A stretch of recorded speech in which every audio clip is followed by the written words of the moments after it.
Once again, welcome and thank you so much for joining us. I am so pleased tonight to welcome our guest, Hester Kohl Brooks. Hester Kohl Brooks, she's Brooks now. She helps people find joy through eating, movement, and life. She is a national board certified health and wellness coach and a licensed Am I Hungry mindful eating coach. Through her experience coaching in the past 10 years with Maine Health and the Department of Transportation, Hester Kohl Brooks has learned that joy is the key to long-term wellness. And without further ado, I would love to turn this over to Hester. Thank you for coming today. Thank you so much for inviting me back, Julia. So welcome everyone to Why Do I Eat?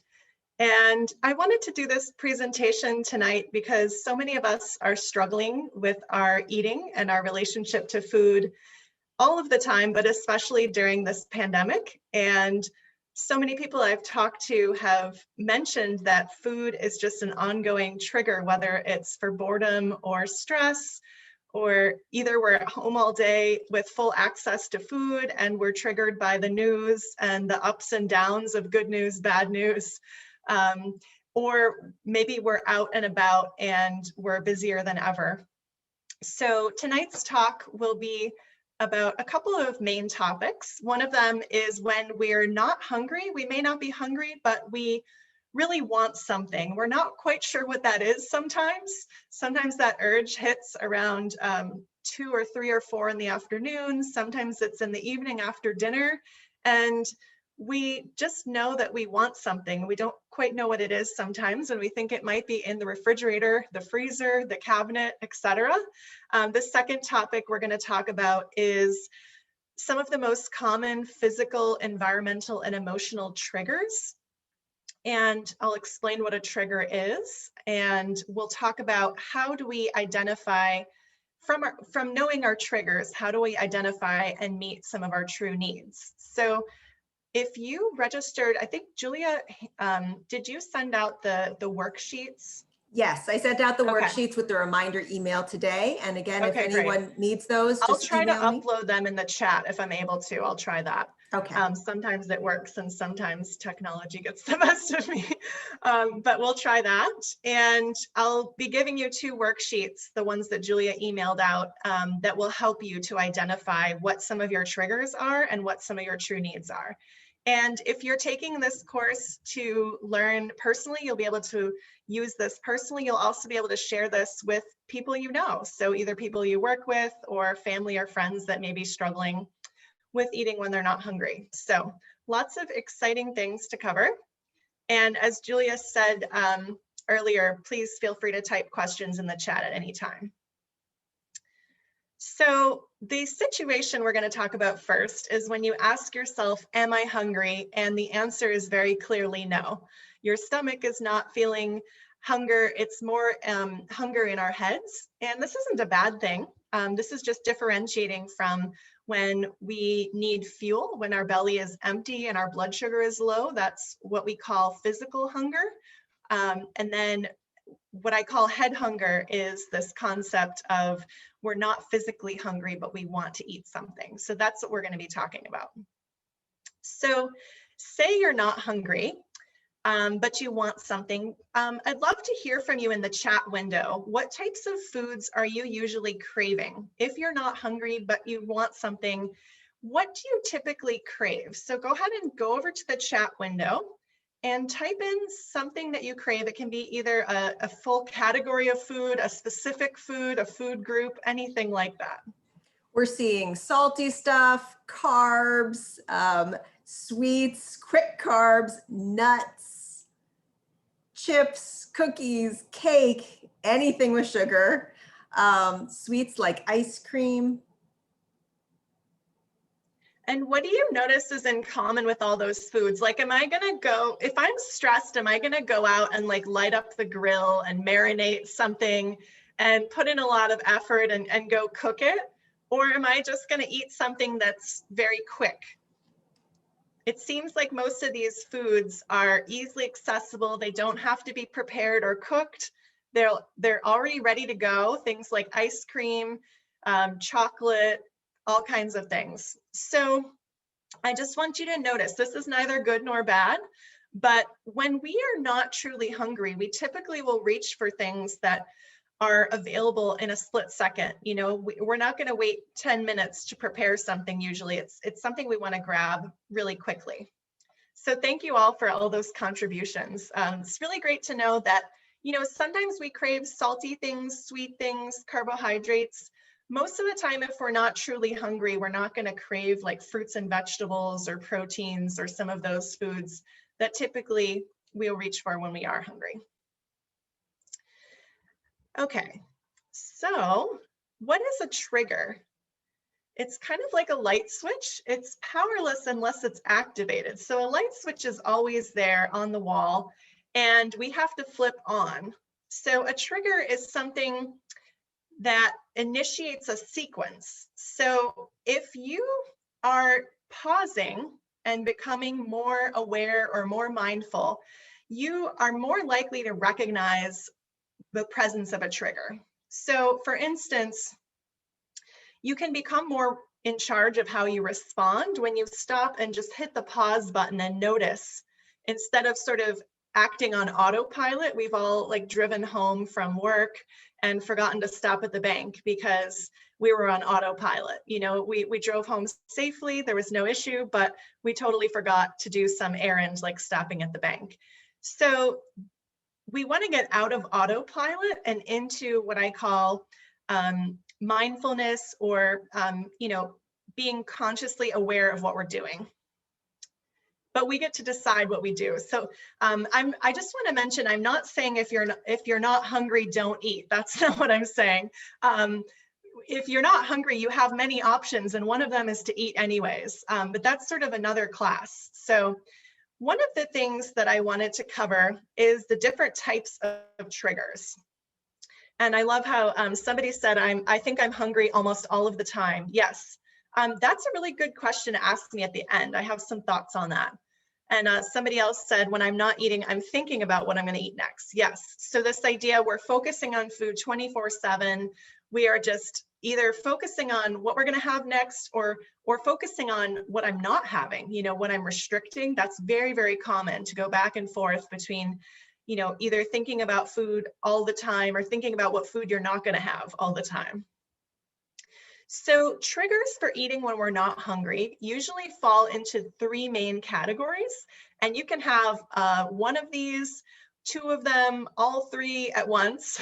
So I'm going to go into more detail on this, but the overview here is we have physical triggers, we have environmental triggers, and then we have emotional triggers. So sometimes we have a physical trigger, like say we're exhausted and we're not really hungry, but sometimes one of my clients said this best. She said years ago, she told me, sometimes I think tired equals food, right? That seems logical, right? Food gives us energy. And she said, what if tired sometimes just equals rest? So she got me thinking about how sometimes we're tired and hungry, and sometimes we're just tired or just hungry. So it's really interesting to pick apart what's really going on. So say you're tired, but there's also an environmental trigger. So there could be something sweet on the table in the kitchen that maybe your spouse or your roommate brought home. And you're like, oh, that looks good. Or maybe you brought it home. And then that's called an environmental trigger, where there's something around us. And then we have emotional triggers, where those can be anything from we're happy, we're sad, all sorts of emotions. So we could have one of these, we could have a combination of these. So physical triggers are things like thirst, being tired, having pain, so back pain, headache, hip pain, knee pain, all kinds of things. Hormonal cycles for women, say you find you eat more during 1 week of the month than the rest of the month, that sort of thing.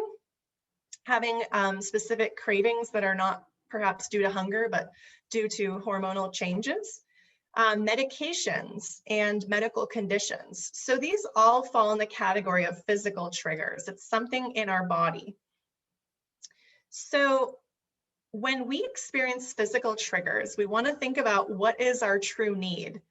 So food is one thing that can be energizing, calming, and pleasurable, but think about what other things can meet those needs that you may have. So if you're thirsty, it's sort of obvious: water, something to hydrate. Sometimes if you're tired, you need rest, which may or may not include sleep. So rest and sleep are very different. Sometimes we think we need more sleep.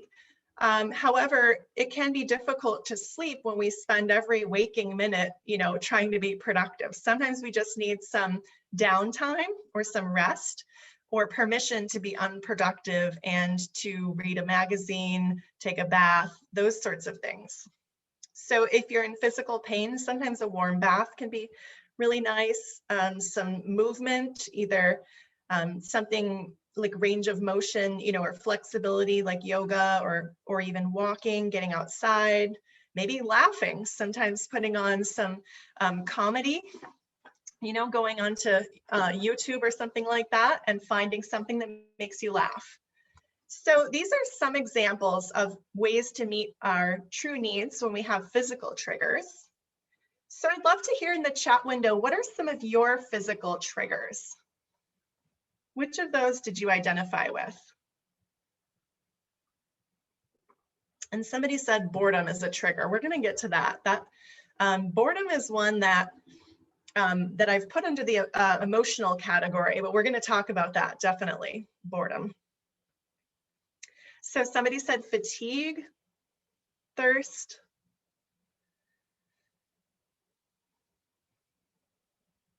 Yeah, being tired. And you'll notice sometimes when you don't get enough sleep the next day, you physically eat more without sort of realizing it. It's kind of unconscious.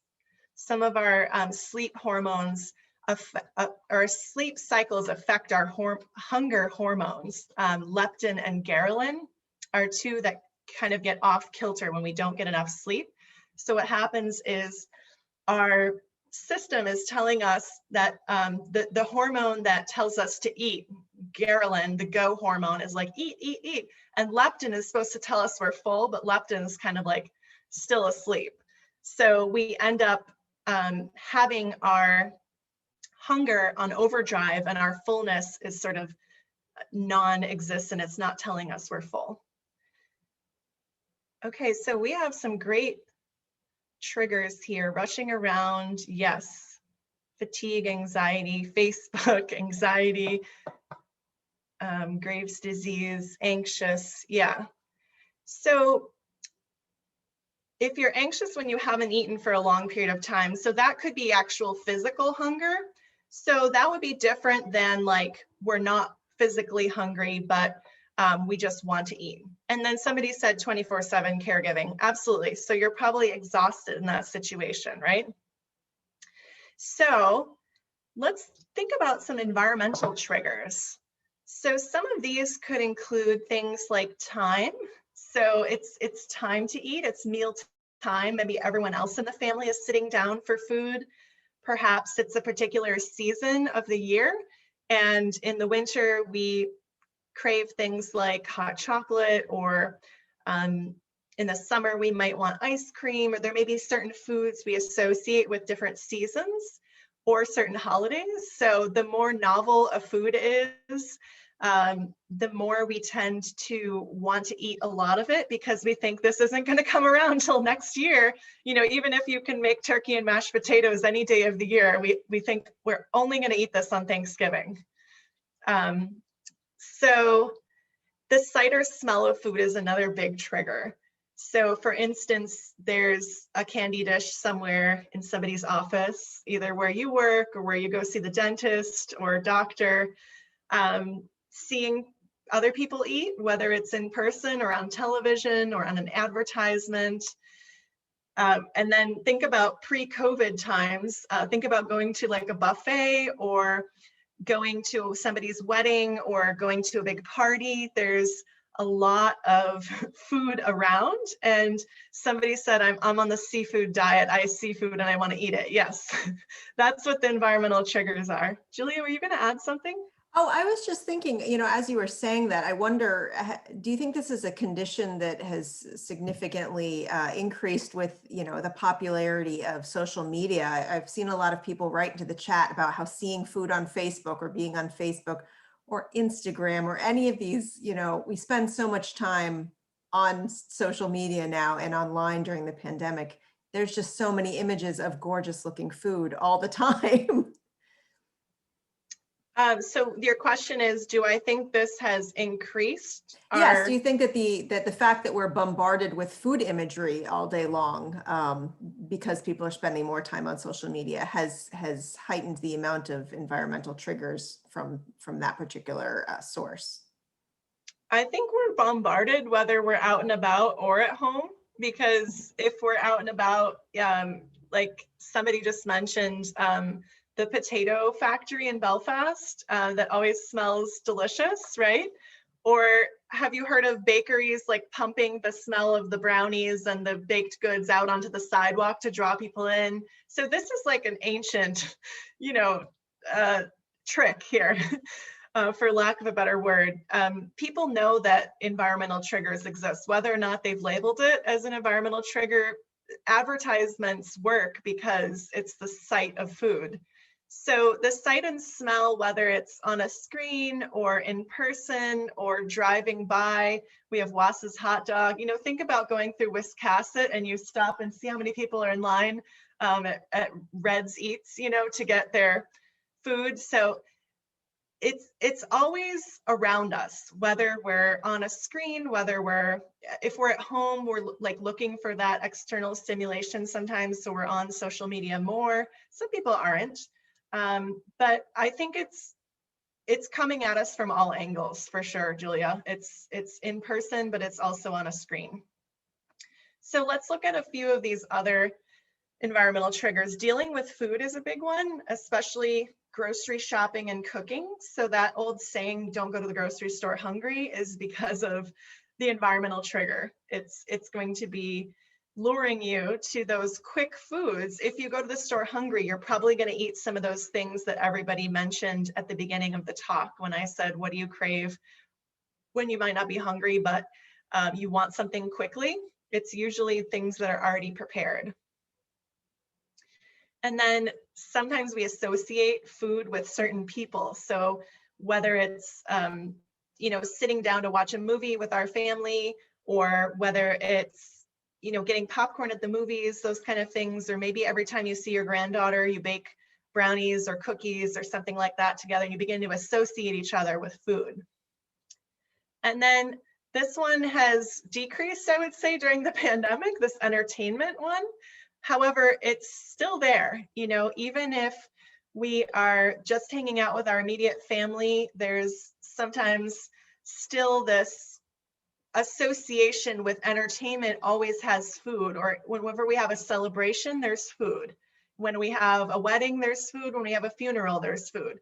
When we have a graduation, there's food. There's always food in our culture. And it's not only our culture, it's all around the world. There's nothing wrong with food being part of a celebration, right? It's just not the only thing. We're also there to be able to focus on the people there as well. Okay, so, and somebody said grocery shopping is so stressful right now. I always seem to buy a treat to get through it. So we use food as reward. So think about, out of those triggers, what are some of your environmental triggers? So take a look at that list again, and then go ahead and type in the chat window, what are some of your personal environmental triggers? Is it time? Is it dealing with food? Is it the sight or smell of food? Being in a social situation? What is it for you? For me personally, I know that you just said use food as a reward, and I always think of it as a reward at the end of a long day of hard work. If I had an especially hard day at work, I'll do something like make myself pizza as a reward. So that's one of the triggers, definitely.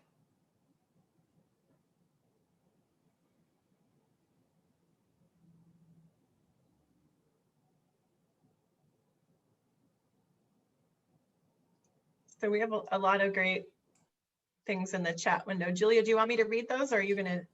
Yeah, sorry. I wasn't sure if you I'm wanted sorry, me to I or not. jumped in last time. It's okay. No, it's great. We have mentioned that when there's storms, you need storm snacks, and that you celebrate with snacks and grieve with snacks. Sight and smell. I always want to eat and eat and eat when there's a task in front of me that I don't want to do, the opposite of reward. So would you call that food as, yeah, avoidance, exactly. I need X amount of vitamins, minerals, calcium, lycopene, antioxidants, protein, etc. I can't eat enough to get everything I need. Great. Lots of good reasons here. We have environmental triggers. So think about, which of these do you experience most often? And we're going to do an exercise later on that you might be able to use some of those triggers you've identified. So keep in mind what are the top triggers for you, either physical or environmental, or in the next category. So we have emotional is the third category of triggers that we're going to talk about tonight. So we eat for not just the sad or the happy emotions, we eat for every emotion. So we have the more positive emotions like the pleasure, love, reward, celebration, but then we eat for some of the more neutral ones like boredom, some stress, and overwhelm, loneliness, worry, anxiety, sadness, depression, avoidance. So here's avoidance. Somebody mentioned that. Not, if you're thinking maybe I should do my taxes, all my info just came, my W-2s came, and then that's this one thought over here, and then this other thought is, but I have potato chips. If you don't like doing the taxes, potato chips is going to win. So think about this avoidance trigger. If there's something you don't really want to do, it can be difficult to get out of that food as a reward or avoiding with food. So, and thank you, somebody just said, I microwaved a frozen donut. See, we're very suggestible, right? And it's that sight or smell of food. It's even hearing the sound, hearing about a certain food sometimes is strong enough to make us want that. Okay, so what else do we have here? There's guilt, shame, anger, and guilt and shame sometimes go with what I call the diet mentality. So sometimes we have weight stigma in our culture that if we become larger bodied, that we form some guilt and shame around weight, and that can often drive us to then want to eat more. And so it's sort of a frustrating but predictable cycle. And you'll see that one of the pictures here is somebody stepping on a scale. It can be this weight stigma or deprivation. So somebody who's been dieting frequently, trying to restrict, the more we restrict, the more we then overeat once that period of dieting or restriction is over.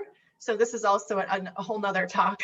But, dieting is sort of restrictive, and then that can lead to then, okay, I can't do that anymore. Now I'm going to eat whatever I want, that sort of thing. So take a look at these emotional triggers and go ahead and type in the chat for us which ones that you experience. Which of these emotional triggers are most common for you? We've already had someone mention that stress is number one. And I think, this particular last year has been stressful for everybody, for sure. And emotional is number one, is another one that somebody mentioned. And boredom and being overwhelmed, avoidance, loneliness, anxiety. And that, the stress of you don't have to weigh much to be labeled obese, and that can be offensive. Anxiety and anger. Someone else is mentioning anxiety, I think, is the root of all of them for her. Being annoyed at the same time as anxiety, pleasure, reward, abdicated to chips for 50 years. My slides have gone away. I've tried to get out the handouts for you. No handouts. Julia will send them out again after if someone didn't get them. But I was just thinking I have a checklist of the triggers. Was that one of the ones you got? I believe The so, yes. checklist. Yeah, Yeah. there's a checklist of triggers. So all of these physical, environmental, and emotional triggers, the 50 most common ones are on this checklist that you all are welcome to print out. You can put that on your refrigerator if you choose to. You can put it somewhere else. You can put it somewhere where you can actually just notice without judgment, just start noticing which of these triggers affect you. So there can be many different ones at different times, but you may find that some triggers are sort of your repeat offenders or the most common ones. And if you think about this now or track them later, you can use the next exercise to help determine what your true needs are. So we have, if you imagine we have two buckets, one bucket is the need for fuel, and the other bucket is all of the other needs. So the needs like the physical needs, the environmental, the emotional, all of those things. So I mentioned the What Are My Triggers checklist, and that went out to everyone from Julia. And I encourage you to use that. It's very, very handy. And once you determine what some of your top triggers are, I would invite you to use that knowledge of the top triggers. So say you find that stress and boredom are your top triggers. That's really good information for you because it just means now you're conscious of the fact that stress and boredom are the top two triggers. And if you think about triggers and true needs, sometimes, not always, but sometimes the trigger is actually the opposite of the true needs. So for instance, on this chart I made, if the trigger is boredom, the true need is something to do because boredom is not enough to do. And sometimes we can be bored when we're just sort of like running straight out. We're actually super busy and we get a moment of downtime and we say we're bored. We're not truly bored. We have a bit of unstructured time and maybe we need some rest, but maybe our mind is just used to going. So something you could do when you're bored, you can brainstorm on the right side of this chart, some kind of action steps. So sometimes you may want to do something interesting to stimulate your intellect. Sometimes you may want to do something fun to get out, outside or become more playful. Sometimes you might want to do something productive if you're bored. So it all depends on what sort of mood you're in. And then another example would be, stress. If you're stressed, the opposite of stress is relaxation, And it's funny because boredom and stress actually tie for the top two reasons people overeat. So it's ironic because they're opposites. Boredom is not enough to do and stress is too much to do. So if you're stressed, what you really need is less to do or some downtime, some relaxation. So think about what can you do if you're stressed? Can you plan some time to really power down, take a nap, power down the devices, go offline for a few hours? Can you delegate? Can you get some help with your to-do list?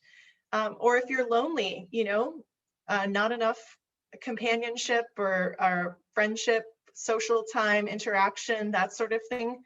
What action steps could you take to get more of that? So it's not always the opposite, but that's one first place to start. So say that the true need, or say the trigger is pleasure, we're eating for pleasure. If we say we love food, how many of us say we love food and we're eating in a way that looks like we can't wait to get it over with? We're like doing it so quickly and we say we love a particular food, but sometimes we're eating so fast that it looks like, we just can't wait to get this whole experience over with.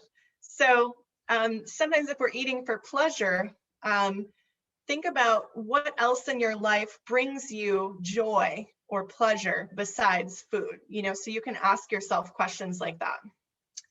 So this is just one example of how to tell what your true needs are, taking your trigger and translating it into your true need.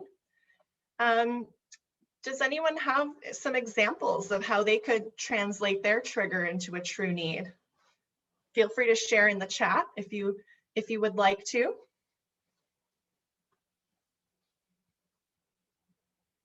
Or is there a trigger and an action step you want to try?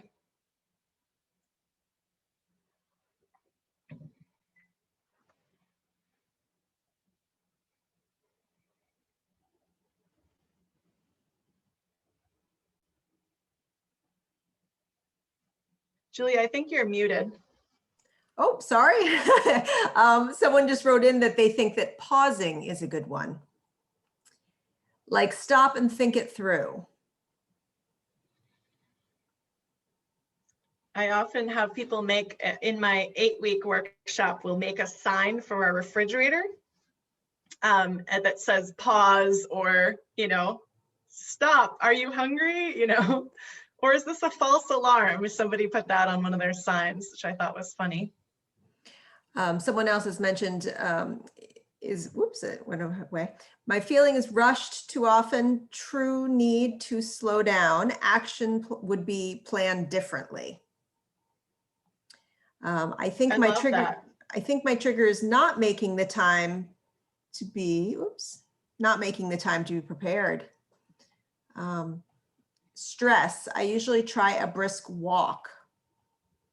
Stress, go out to snowshoe, especially since we got 14 inches. Found an evening yoga class that helps to stop the overeating.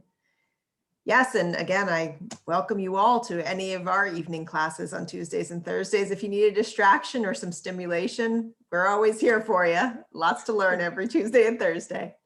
And the library actually also does a lot with groups. You had mentioned loneliness, and I know it's been so hard for so many people during this time because we just can't gather in our normal groups. So yeah, if you're on this call, you know how to Zoom. We have some really fun things like film clubs and book clubs, and we do a lot of talking, and I know it's helped out with loneliness for folks. Someone says, halt, stop, and think I am hungry, angry, lonely, or tired. Yeah, HALT is an acronym: hungry, angry, lonely, tired. So that's awesome. You have something to use that you can remember. Oh, this is a good one. I've heard this before. I try to first ask myself if I'm thirsty and drink water or something thirst quenching. So is that true, Hester? People get mixed up between am I thirsty or hungry?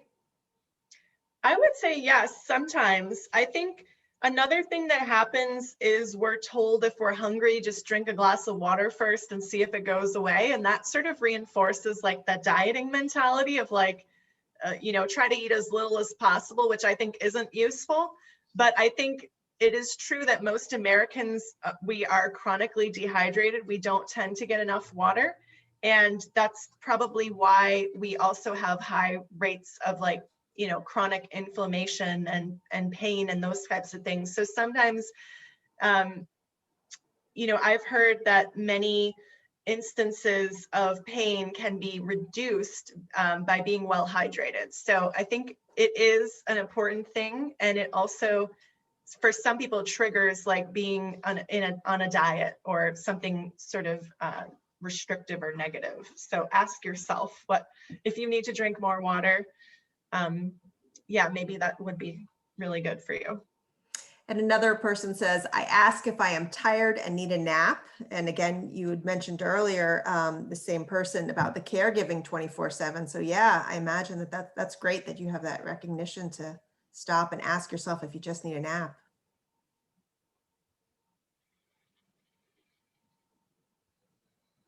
Great. Thank you all for your contributions. One of the things I'm noticing with the people I work with is many of us are tired and need a nap, or many of us are tired and we need more rest. And our culture, it kind of rewards productivity. So sometimes we don't stop and rest enough. So that could be something, if you're constantly tired, thinking about how to have more downtime or giving yourself permission. So I want you to, you know, think about one trigger that you would like to address more effectively. It doesn't mean every time you experience this trigger that you're going to address it in a non-food way, but it means it's something that you're thinking you'd like to work on. So think about one of those triggers from that checklist.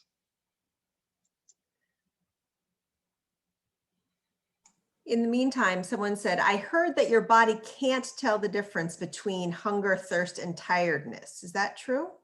Hmm. Well, I discuss in my class how to tell if you're hungry. So that's something that we believe you can tell. Thirst is usually we're thirsty after we've already been dehydrated. You know, we've heard that. So thirst and tiredness, I think thirst and tiredness is more difficult to distinguish in my opinion, but yeah, they all could be confused with one another, especially if you are taking care of someone else. It's very difficult to distinguish what your own needs are. Very good point. So think about this. It's kind of like a Mad Lib, fill in the blank here. So think of your top trigger that you would like to address more effectively. And so when you feel that particular trigger, does anyone have an example we could use? Just what is your top trigger?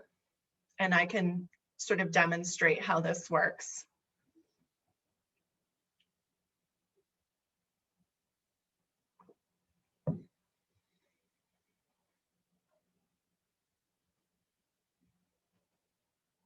Okay, somebody said boredom, yeah. So say if you are bored, when I'm bored, I feel, restless or, how do you feel? Or when I have nothing to do, I feel bored. I need something to do.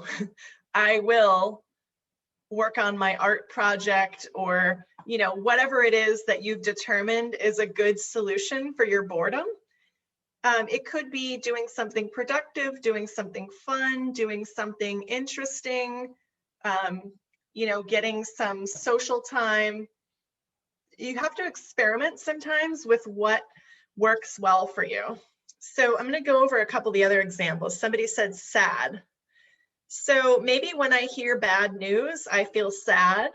Maybe it's comfort from someone else, or maybe it's, I need to hear something positive, or I will, write down something that I have gratitude for. So sometimes if we're sad, gratitude or finding something positive or knowing you're not alone in your sadness, there's all sorts of things that can help. So anxiety, when I have too much to do, maybe I feel anxious, or when I'm overwhelmed, I feel anxious. I need either help or less to do, or I need to actually stop procrastinating and start getting something done. There's a wide variety of needs there. And maybe I will, maybe you need a break, or maybe you need to just kind of face something head on and just bite off a little piece and chew it, metaphorically. We have so many sayings that are around food in our culture. I bit off more than I can chew, or, that we need the variety is the spice of life, or, many of our sayings include food. Okay, so let's look at the next thing here. So there's another handout that you got from Julia that's called What Do I Want? And has 4 questions on there. So I'd like to invite you to either, you can do this now if you would like to, or you can do it later, but I'm just going to present these 4 questions. So the first one is, what do I want? And I want you to think about when you're not hungry, but you want to eat something. What is the food that you think you want? What are you craving? Is it ice cream? Is it chocolate chip cookies? Is it, potato chips? Is it something salty, sweet, carbohydrate rich? All of those foods that you told me at the very beginning of the presentation. I want you to think about which of those foods are you craving in that moment.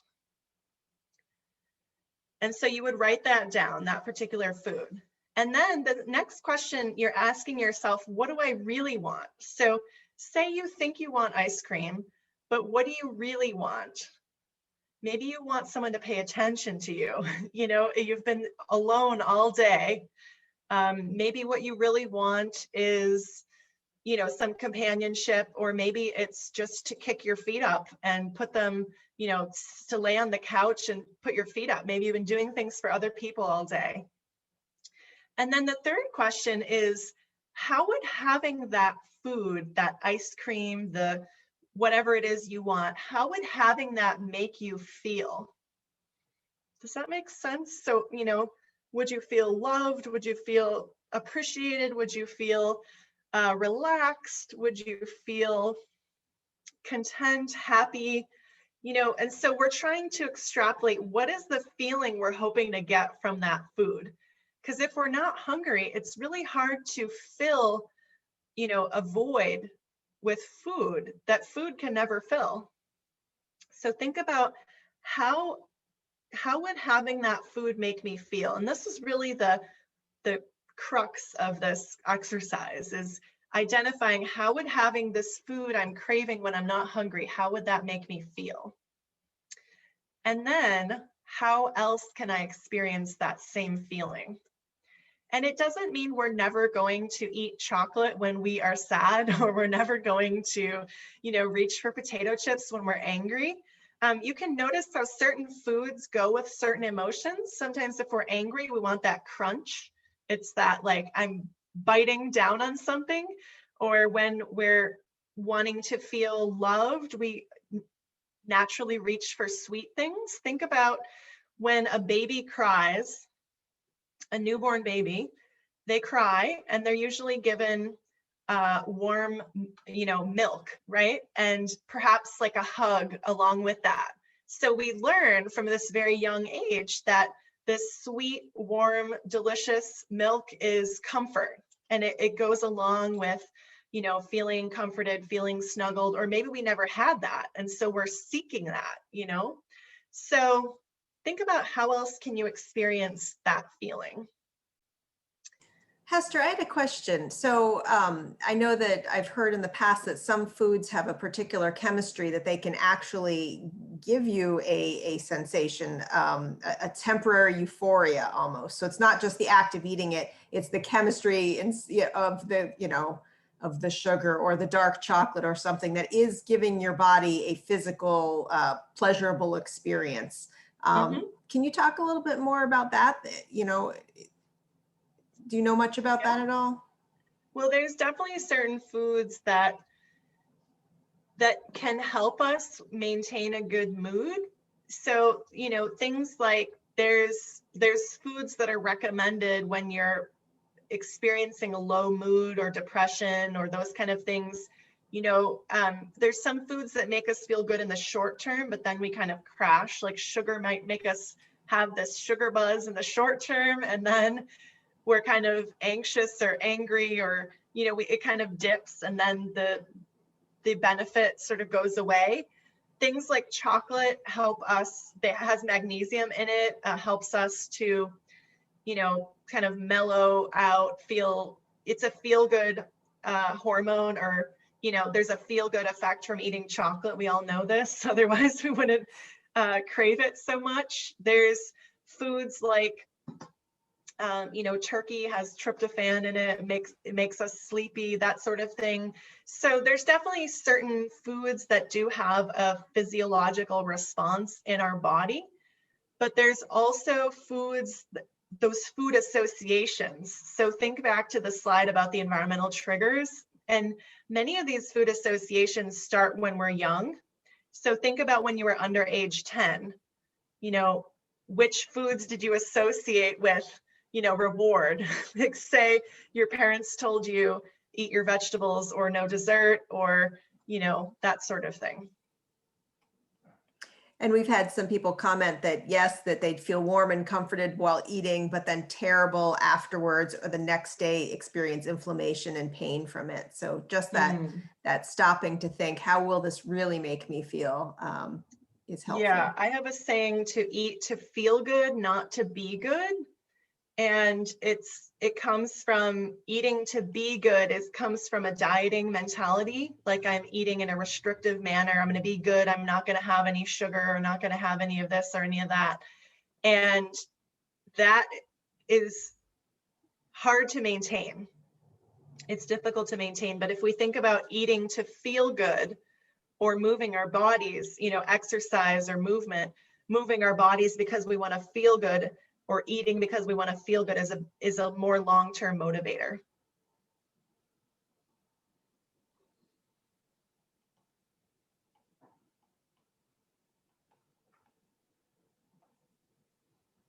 Yep, and So just we to have, get, again, more people just saying pretty much the same thing, that, you know, the first bite would make them feel good, but the entire container would make them feel awful, and that the end result of is not really what they would be getting out of the food.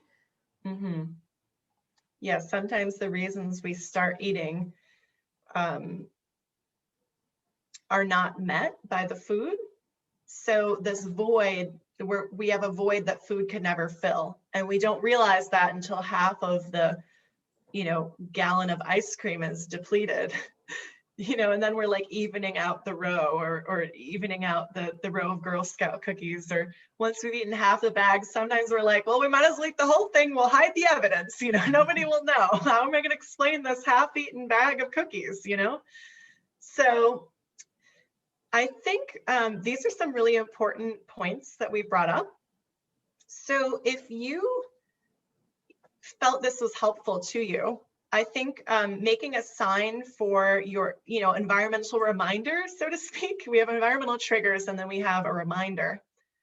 So this is kind of a funny slide, but this is based on my class where we make a picture for our refrigerator. Think about a phrase that you might want to put on your refrigerator or your freezer. It could be, if I'm not hungry, what I need isn't in here. It could be something totally different. You know, think about something you learned in tonight's workshop, or maybe some thought that you realized is important for you to remember. And I just want to invite you to just, you know, jot that down on a sheet of paper, make a sign for yourself. This is a fun thing you can do, and then change it. You know, after you've been seeing it for 2 weeks, you're probably not going to really see it. You know, you could change it to something different. So this is a fun thing to do. So all learning is really best retained if we put it in action right away. So I invite you to use the triggers checklist, make that sign for your refrigerator, use that what do I want, you know, what do I really want, how would having that make me feel, and how else can I experience that feeling? Go ahead and use that handout if that resonated with you. And if you would like to share in the chat anything you're planning to do differently after tonight's talk, I'd love to hear about it.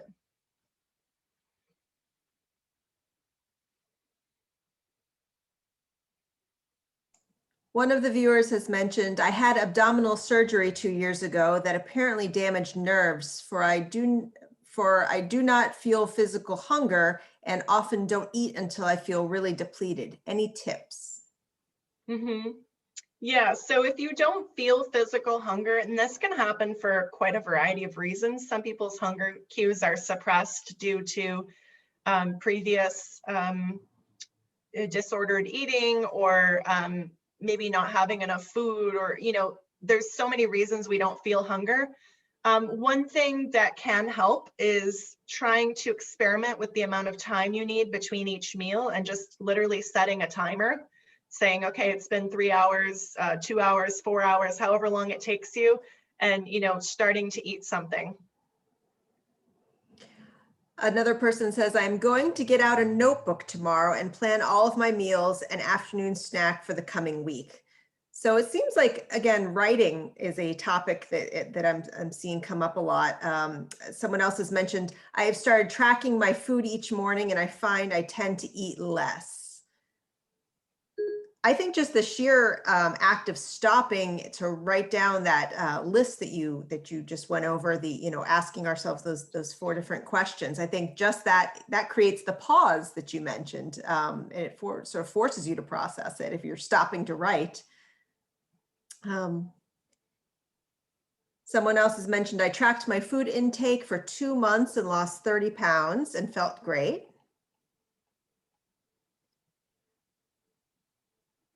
Someone else mentioned, this is off the subject. Is it possible to get continuing education credit for this workshop? And will Hester have more of these webinars?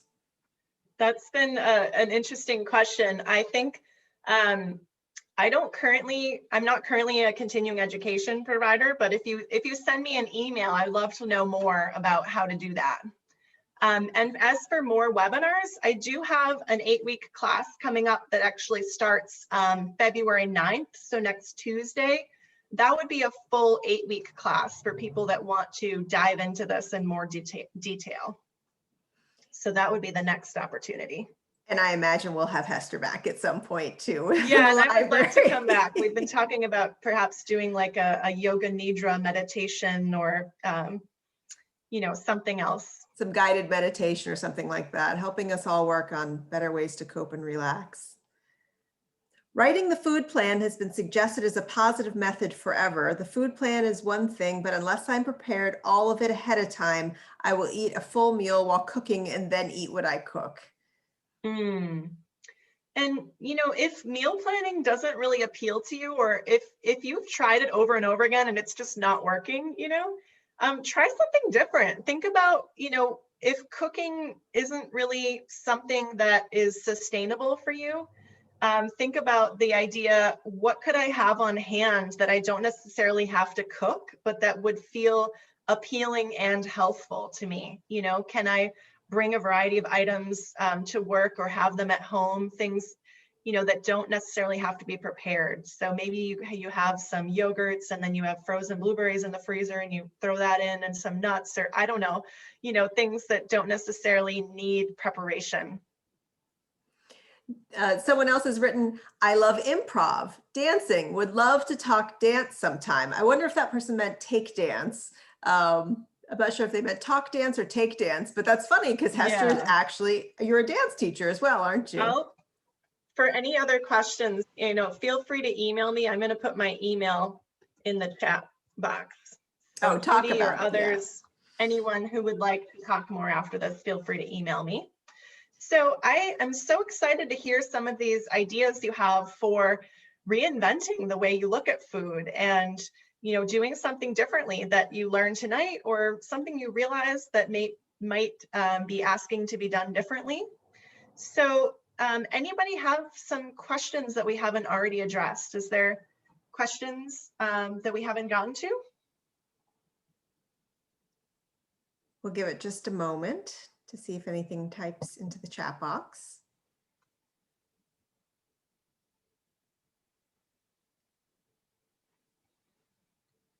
Again, thank you all so much for coming this evening. I know that I learned a different way to sort of approach how I think about food and my hunger. And I'm definitely going to be a little bit more conscious about it now and try to take some of those action steps that you've suggested.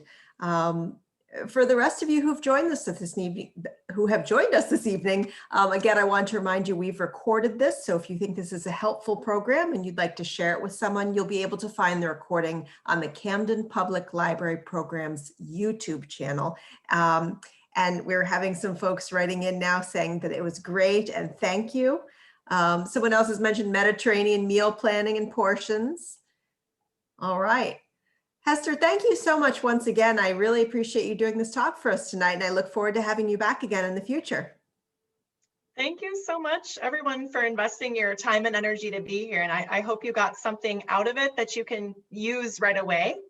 And if you need more support, there is a class starting next week, and you can check out I will put my website in here, and there's some other resources on there.